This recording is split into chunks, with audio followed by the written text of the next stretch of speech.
There are a lot of mobs in modern Minecraft. A bat, a cat, a chicken, a horse, a donkey, a pig, a salmon, a tortoise. Okay, this isn't a children's book written by Dr. Seuss. The point is that modern Minecraft has over 70 mobs in the game, but it obviously wasn't always like that. So in this video, I'm going to go through the history of every Minecraft mob from the sketches and early designs all the way to the modern frog. This is the history of Minecraft mobs.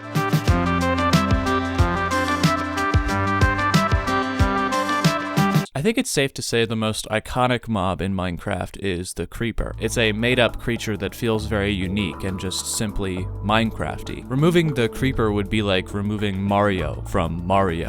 But the creeper wasn't actually the first mob, so let's take a trip back to 2009 where the first mob ever was added to the game. That mob, you ask? The human. Early on in the game, you know, in a sort of rough, just trying to get everything working state, it used to just be that Steve, the human, would run around flapping his arms in chaos. The world of Minecraft was this sort of horror show, just humans flailing their limbs around in a dystopian field, looking like a Minecraft XP desktop wallpaper. When hundreds spawned humans would just sort of run aimlessly, randomly picking directions. Under the hood, in the code, they weren't even referred to as humans, they were actually referred to as zombies. So you can be the judge, either it's a Steve, a human, a zombie, I don't know, maybe it's a giraffe. The world is your oyster. Unless your world is Minecraft, because they haven't added oysters yet. This sort of early build for Minecraft was very rudimentary, as you can expect, but it wasn't long until other mobs started getting implemented. Only 4 months later, the first survival test was released, called 0.24 Survival Test, which featured the release of 4 more mobs. The ever-famous creeper, skeletons,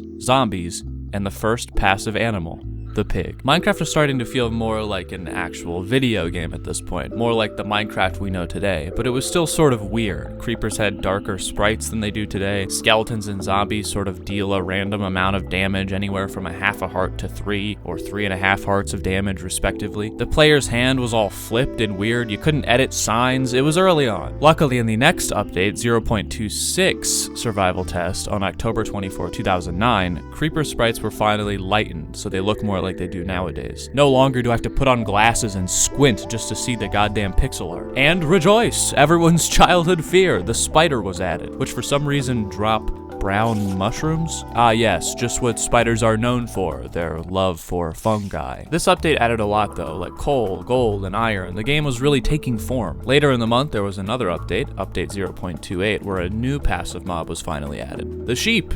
And guess what? It also dropped fucking brown mushrooms. Where is this mushroom obsession coming from? This dude got a mushroom fetish. Holy shit. The advent of the sheep was pretty cool though. They dropped cloth as well, and you could dye cloth to create a wide array of colors, allowing for the infamous pixel art guys who just join everybody's multiplayer Minecraft server and make Pokemon sprites in random fields. Minecraft finally started to feel free, like Legos or something. The next series of updates of Minecraft, the 0.31 versions of the game, were sort of bizarre. There were just a bunch of short-lived mobs used for testing purposes, like this anime girl named Reina, which is just far too smooth in 3D. It looks like you just took a PS1 model and slapped it in Minecraft. There was Steve, Beast Boy. All of these mobs were subsequently removed after this update, but the giant mob was technically kept in under the hood. The giant being this unused, oversized zombie, essentially, which you can still technically spawn in the game today with the summon command. And this is where we began the ascent into Minecraft Alpha on July 19th, 2010. The Minecraft Alpha version was much more fleshed out. By this point, there was armor and cool generation, and you could actually do interesting things. I'm pretty certain this is around the time that I first started playing Minecraft. I distinctly remember playing cracked Minecraft on my iMac G5 at like 5 FPS and almost no render distance at all. Felt like everything was gonna kill me. It was essentially a horror game to me, and because I was so scared of mobs, I wanted to make sure I knew when they were coming. So yeah, I built my entire house out of glass. Regardless, Alpha is when they added the cow mob. The cow was cool because you could milk it and also obtain its leather to create armor and whatnot. Alpha version 1.0.11 added slimes, a hostile mob that split into smaller slimes upon death. In my opinion, this is probably the most unique mod added to the game up until this point. It's a pretty cool mechanic to split into multiple versions of itself, even if today it's mostly remembered as the most annoying mob in a super flat creative world. Passive mobs weren't done either, as the chicken was added a week later as well. Mobs were coming out like hotcakes, even though you still couldn't craft hotcakes. Spider jockeys were added in August of 2010, which were sort of goofy looking, just a skeleton plopped onto top of a spider. Truly terrifying. But now it was time for one of the most important Minecraft updates of all time. This was the Halloween update of October 2010. The Halloween update was huge, with a new dimension to explore, the Nether, which was this creepy depiction of hell, which featured, you guessed it, a bunch of hellish mobs. Ghasts are one of the most important ones, and probably one of my more favorite mobs in the entire game. Floating around in the Nether, crying and wailing, shooting fireballs at the player if they are close enough. This added such a creepy atmosphere to the Nether, because you'll be walking around tirelessly just to hear this sort of distant echoed wail, and then bam, this huge mob pops into view and starts shooting life-ending fireballs your way. This mob was a really cool addition to the game. Not only the ghast, but pigmen were added. And no, not just zombie pigmen. This literal pigman is just cursed. This is almost like what you would see if you Googled cursed Minecraft image on Google Images. You know, and they like spread Steve's skin over the texture of a pig? This creature proves that God isn't canonically real in Minecraft, because even someone like him wouldn't create this God-forsaken creature. The pigman was obviously eventually scrapped, but the zombie pigman would stay for quite some time, which offered a really cool new mechanic. The zombie pigman was passive, but if you were to hit any single one of them, every single zombie pigman in the nearby area would become hostile and charge at you. It was a pretty huge challenge to defeat an entire mob of these guys. In this update, creepers also got new sounds. Skeletons actually hold bows now, which is sort of crazy to imagine that they ever didn't. And slimes were temporarily removed from the code. And that's Minecraft Alpha, ending with one of the coolest updates the game ever received. It was now time to enter the Minecraft beta stage. The Minecraft virgin to the Minecraft Chad. I'm of course kidding. Beta was pretty crazy too. In Beta 1.2, released on January 13th, 2011, squids were added. Squid have always been sort of just, well, there. But I think it's still cool that they exist. Squids obviously drop ink sac, which can be used to dye things black. But at first, you could actually milk the squid like a cow. And there we go, milk from a squid. That's just messed up. Beta 1.4, released in March of 2011, added cookies. Okay, that's not a mob, but cookies are cool, I guess. In addition to cookies, they did add a new neutral mob though, the wolf. The wolf was a really cool addition to the game because this was the first mob you could tame and keep as a pet. By giving a wolf bones, it would have a chance of becoming your partner, and then it would follow you around and harm things that try to hurt you, like a personal bodyguard. You could feed it, make it sit, it barks, shakes off water. You can't pet it though. In this update, they also made it so sheep now have a very, very low chance of spawning naturally colored pink or brown. So that's pretty rad. You could get a set of 3 spawn near you looking like Neapolitan ice cream. In Beta 1.6.2, released in May 2011, they finally removed those creepy pigman textures. Ugh. And then in September of 2011, they released Minecraft Beta 1.8, which featured a bunch of great features like a food bar, food, mushroom blocks, stone bricks, and 3 new very rad mobs. The first one being the cave spider, which acts much like spiders do, but can also leave you with a poisoned effect, which can be brutal in dire situations, sapping your health to low amounts. The next mob added was the silverfish, a little evil mob from hell that infests stone blocks, so you break them and then the silverfish pops out and starts fucking with your shit. Fuck that guy. The third mob added is probably my second favorite mob ever, the Enderman. It's my personal opinion that a lot of the coolest mobs in Minecraft are the original creations that don't depict normal animals in the real world. Stuff like the ghast and the creeper feel so special because they're unique to Minecraft. The Enderman is the same way. I mean, what is it? I don't know. It's tall and loud and scary. I think this was probably supposed to be a play on the game Slender Man, but I don't know. Regardless, Enderman could teleport around, place, and destroy blocks. At first, they just used zombie sounds as well, but that was just a placeholder. Today, they have a lot of cool nuance, though. They can pick up blocks and move them around, which is really great because you'll be walking around your base finding random grass blocks thinking your game is infected and hacked. They also don't like water. There were also a lot of small alterations to a bunch of the mobs. Pigs got an updated model with a snout that actually protruded its skull. Chickens drop, well, chicken now. Cows drop beef. Skeletons drop arrows and sometimes a bow. The AI was improved a bit. Zombies drop rotten flesh now. Oh, and I forgot to mention, up until now they were dropping feathers, because I guess something had to. I guess adding the chicken fixed that problem. Oh, and humans were finally removed. Regardless, this update was pretty meaty. Get it? Because it's a food update. Anyway, Minecraft was now in full release. 1.0.0 came out on November 18th, 2011, which was an expansion on the adventuring aspects of the game. New features were added like brewing, enchanting, and like the end. The end was a new end game world one could teleport to fight the new end game boss mob, the Ender Dragon. This is a pretty iconic mob, as even today it still sort of signifies the end of the game. The end was then populated with tons of Endermen as well, giving them a new reason to exist. In addition to the dragon, tons of mobs were added in this update. Mushroom variants of cows that can be milked for mushroom stew instead of milk. I'm telling you, man, there's some sort of mushroom fetish going on. Baby animals were added, such as chicks, calves, piglets, lambs. They even added magma cubes and blazes in this update, both being mobs seen in the Nether, further fleshing that world out. Blazes would spawn in the newly released Nether fortresses, whereas magma cubes would sort of spawn anywhere in the Nether. Snow golems were added as well, which were the first craftable mob in the game, which could be crafted with 2 snow blocks and a pumpkin on top. It doesn't do much, basically just spreads snow around the world, but hell, I'll take it. This update also birthed villagers, which was a huge addition to Minecraft, allowing the player to stumble upon villages of human-like Squidward creatures who all have different professions and houses. It really added another layer of complexity to the game. This is definitely one of the more game-changing updates the game ever saw. Interestingly, around this time, Mojang was actually discussing the potential of an additional dragon mob at some point. Jeb, one of the developers at Mojang, described on an AMA on Reddit that they planned on adding a red dragon mob at some point. But a couple years later, it was officially shelved, although they say it could still happen in the distant future. It'd be kind of cursed if you were just walking through the forest and a red dragon just comes in and fucks up your shit. Minecraft 1.2.1, released in March of 2012, was a pretty cool update as well, adding jungles and mine shafts. The jungles spawned a new mob, the Ocelot, which was a cute cat that you could tame, sort of like a counterpart to the wolf that was already in the game. Now the player could truly debate with their friends in multiplayer over what was better,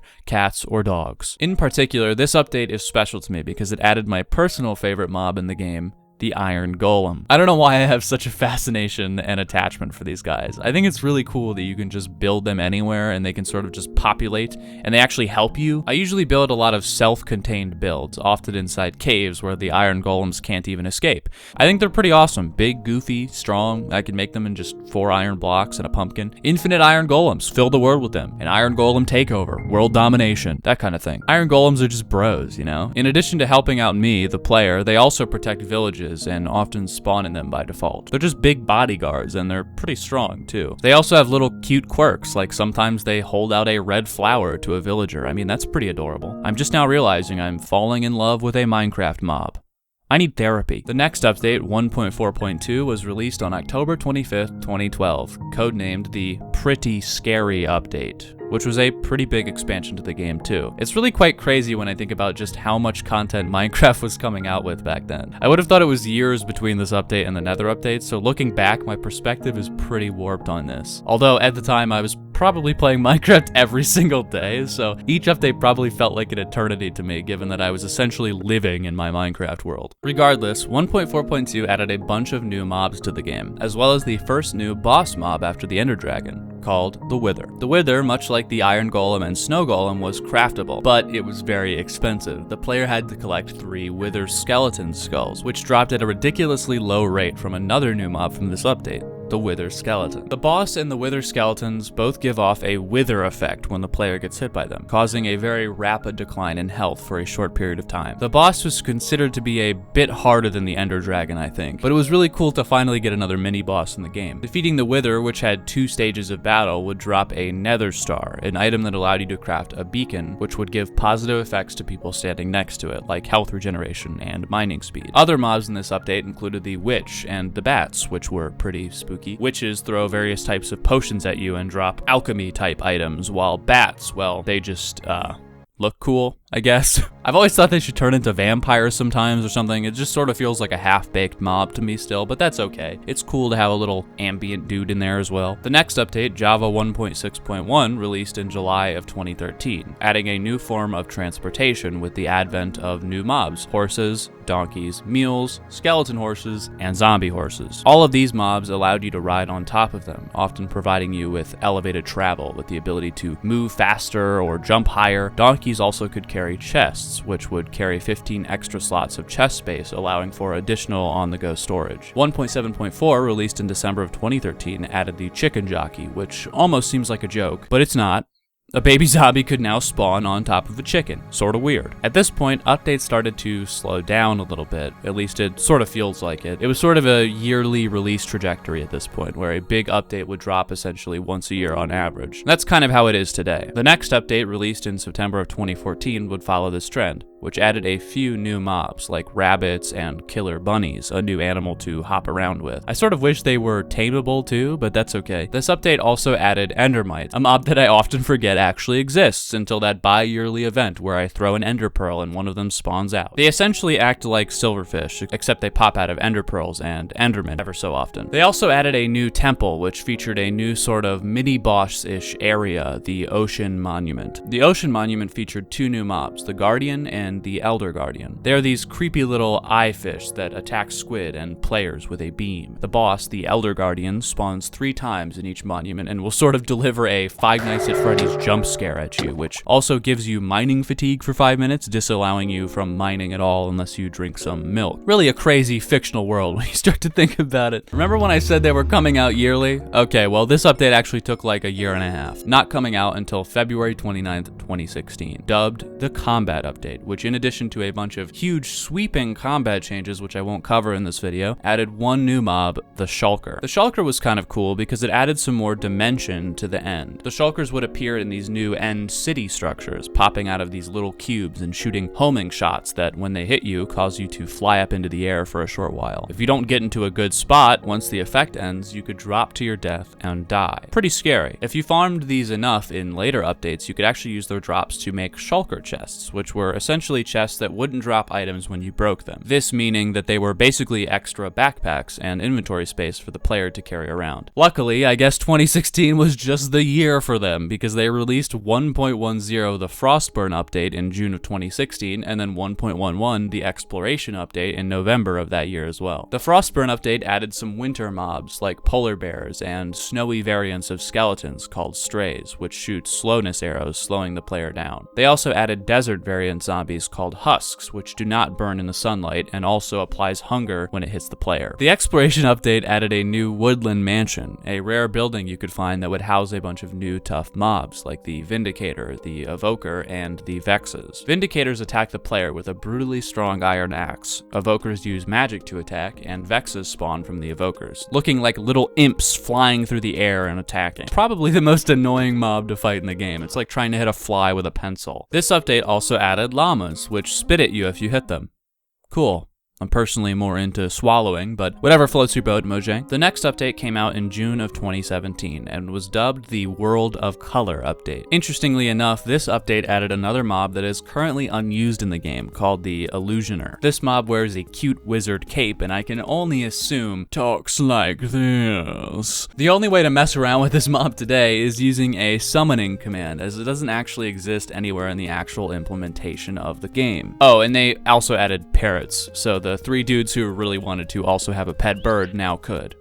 Rejoice, you freaks. This is actually a really interesting time in Mojang's development cycle, though, in terms of mobs, because this was around the first time the team held a competition to get the general public to vote on a new mob to be added to the game. You know, democracy or whatever. This is much more common nowadays, but it wasn't actually until 2017 where they held the first mob vote. In the first mob vote ever, Mojang would show off these sort of black and white sketchbook variations of 4 new mob ideas. Players would vote on which one they liked the most, and the idea is that the winner would be the only one that was actually implemented. I think some people sort of felt annoyed by this concept, and still do, because why not just implement all of them? Regardless, let's get into the 4 mobs people were tasked with voting on. The first mob was codenamed the Monster of the Ocean Depths. This, in my opinion, is the coolest mob shown off of the 4. The idea was that it would spawn in the deep ocean and would perhaps pull players down into the depths, drowning them on their voyage. This seemed like a pretty cool idea at the time that would add a lot more terror and depth in ocean biomes specifically, which are often a bit boring in comparisons to others, in my opinion. But guess what? This fucker got eliminated round 1. Just like always, I am the annoying contrarian, I guess. The next mob to get eliminated in round 2 was the Hovering Inferno, which I have to admit is maybe my least favorite of the 4. The idea is that it sort of spawns like a blaze and then also spawns with a group of blazes around it, it to randomly attack the player sometimes in the Nether. Honestly, just sounds kind of annoying, and it's a bit uninspired for my taste, but maybe it could work with the right implementation. The final 2 mobs were then pit against each other for the final vote. The loser, nicknamed the Great Hunger, which also literally just looks like Minecraft Trapinch from Pokemon, was pretty cool as well. The idea is that it would bury itself underground to camouflage itself. It would then consume mobs and items. Apparently, it was also going to have some sort of ability to add or remove enchantments for players' own items as well, whatever that means. The winner of the vote, which is perhaps one of the most controversial mobs ever added to Minecraft, is the Phantom, codenamed in the poll as the Monster of the Night Skies. This mob got officially added in the next update, 1.13, the Aquatic update, which released in July of 2018. The idea of the Phantom is that it would spawn and attack players from the sky if they haven't slept in a bed recently, adding an incentive to sleeping in the game often. I think the big problem is that sleeping in Minecraft just feels like sort of another additional chore or upkeep that the player now has to do. Before, it was just kind of like you slept in a bed once and then never did it again unless you moved bases. So a lot of players were kind of unhappy with that change, even some still to this day. Many public servers actually just turn Phantoms off because of it. It'd be cool to see them make some changes to the Phantoms one day to make them a little more beloved, because I mean, I don't know, they look cool, they're cute, they're just annoying. The Aquatic update was awesome though. I actually remember when it came out because by this point in my life I was Twitch streaming and playing Minecraft a lot online, and so I got to experience this update live with my viewers. I probably spent the stream debating hypotheticals or talking about cum, but you know, that's besides the point. This update added a ton of aquatic mobs, like turtles, which lay their eggs in the sand, cod, salmon, pufferfish, and tropical fish, adding much more variety to fishing in general. Dolphins were added as well, which jump out of the water and sometimes even help the player traverse faster through the water sometimes. There was also a new hostile mob, the Drown, which sometimes spawn with tridents that can be thrown at the player. They also drop tridents sometimes too. One time I threw mine into the void of the end. No! I don't want to talk about it. Around this time as well, there was a competition to celebrate the Chinese release of Minecraft that would allow Chinese users to vote on a new Chinese mob to be added to the game. The 5 options were the giant panda, Chinese alligator, snub-nosed monkey, the white-lipped deer, and the Baiji dolphin. God, I wish the monkey was added. We need monkeys in Minecraft, man. I want to have Minecraft monkey moments with the boys. Unfortunately, or I guess fortunately, the giant panda won, which is still a really cool mob too. In 1.14 released in April of 2019, the giant panda was fully implemented alongside a ton of other mobs and mob changes in the Village and Pillage update, which greatly expanded on the villager system, giving a lot more interesting functionality to the villager mobs, honing in on the concept of having different professions and skills, allowing each villager to trade its own type of items dictated by their profession. Cats were also released as their own mob that would now spawn in villages. Mushrooms gained a brown mushroom variant in addition to the red variant, because I'm telling you, they have a fucking mushroom thing. Llamas were also given more functionality by adding the Trader Llama, which would spawn alongside a new mob called the Wandering Trader in random places around the world, offering their wares like lamp oil and bombs. Okay, there weren't any lamp oil or bombs. It's more like dye and ice and shit. There was also a new villager raid mechanic, which is a pretty tough multi-wave system where the player has to fend off against a giant raid against a village. The raid features a bunch of new mobs, like pillagers who wield crossbows, ravagers, the giant weird villager creature that destroys everything in his path, and ravager jockeys who ride on top. The Ravager has got to be the ugliest, most deformed mob in the game. It is super bizarre looking to me, but I guess it provides a cool function. Before this update, another huge poll was given to players to vote on a new biome to get fleshed out with mobs. The choices were between the desert, which would have come with a meerkat, the savanna, which would have included ostriches and termites, and then the taiga biome, which included a fox. The taiga biome ended up being the winner, so in the 1.14 update, foxes were added as well. Nocturnal mobs who are very fast and skittish. Unfortunately, they don't really drop anything useful, and you can't tame them. Still kind of think that they should add that. There's like 3 people in real life who have like half tamed a fox, right? You can do it, please.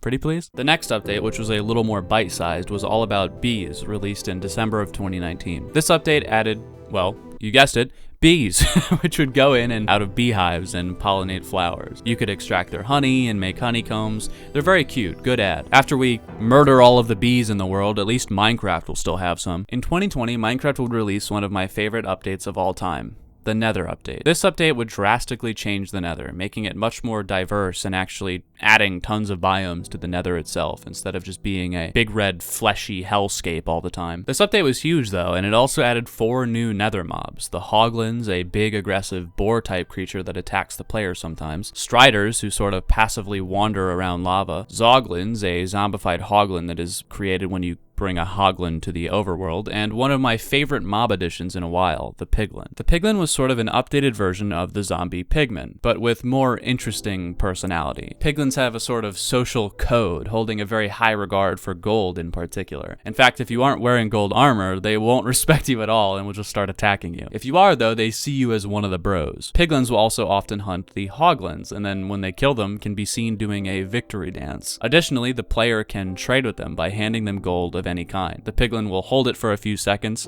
thinking about it, and then exchange it for something random. It's a lot of really cool functionality, and I'm quite into this mob. A tiny update would then be released shortly after to add Piglin Brutes, which are just basically Piglins that hold golden axes. They spawn in Bastion remnants, and they're pretty strong. After this, Mojang would hold another mob vote to the public, which was a vote for 3 different new mobs. Same principle, one gets added, the other 2 scrapped forever, potentially. The first mob was the Moo Bloom, a sort of pretty yellow cow with flowers on its back. Apparently the Moo Bloom would leave a trail of flowers behind it as it walked, either a dandelion or a sunflower. It's a pretty cute mob. Didn't win though. Cry about it. Shit your pants. The second choice was the Iceologer, my personal favorite. It would use magic to throw ice chunks at the player, stunning them. Would have been a cool new aggressive mob. It didn't win either. Currently crying about it. And shitting. The winner of the poll was the Glow Squid, a pretty squid that would eventually get implemented in the June 2021 update, Caves and Cliffs Part 1. The Glow Squid would drop glow ink, which could be used to, I don't know, write with glow ink on a sign. I don't know, man, I'm still pretty pissed the Iceologer didn't win. It's okay, I'll get over it. I'm an adult. Sort of. Other mobs in this update included the axolotl and the goat. The axolotl is pretty cool. It can be caught with a bucket of water and bread, and it comes in many different colors. It also attacks pretty much anything it can see in the water. In fact, it can sort of be used in combat as an ally. Goats spawn in mountain biomes and can headbutt the player, which is pretty funny. Those were actually the winner in a 2019 poll Mojang held, where players were to vote between the next biome to be updated. The Badlands, which would feature vultures, the swamp, which would feature frogs, and the mountains, which would feature goats. Yeah, the goats won. But in the next update, frogs and tadpoles are coming out anyway, so let's go! Also, there's gonna be a cool new warden mob boss thing, and I'm trying not to spoil myself too much because I'm a little baby. But there was also another mob vote in 2021, which I hate talking about because I'll start crying. But the 3 mobs were the Glare, the Copper Golem, and the Allay. The Glare was a sort of Oscar the Grouch looking motherfucker that was planned to alert players when it was too dark. The Copper Golem, my personal favorite, was a small robot mob made with copper that would be attracted to copper buttons. It would press them randomly and might have been cool for randomization redstone stuff, I don't know. I'm sad it lost and I don't want to talk about it. The Allay ended up winning, which is fine. It's cool, I guess. The Allay is a small fairy-like mob that will be able to kind of collect items and bring them to the player. Kind of useful. I get it. Whatever. Don't talk to me. So yeah, that's every mob that ever came out or didn't come out. So yeah, let me know down below what mob you would want to add to the game. I personally want bacteria that is invisible to the player, slowly infecting users from the inside out. Regardless, Minecraft mobs keep the game alive. Minecraft wouldn't feel the same without a highly populated, diverse, unique species roaming along with us. It makes the world feel less alone. From an iron golem to the enderman to the pig, Minecraft's world is unique and fun, and it wouldn't be the same without all of those great mobs. So instead of writing an angry comment fuming over your disgust for the newest Minecraft mob added to the game, just take a second to appreciate just the sheer amount of amazing mobs added over the years. There were probably people who thought the silverfish was stupid when it was added, but nowadays we look at it with fervor. Appreciate the little things. Peace.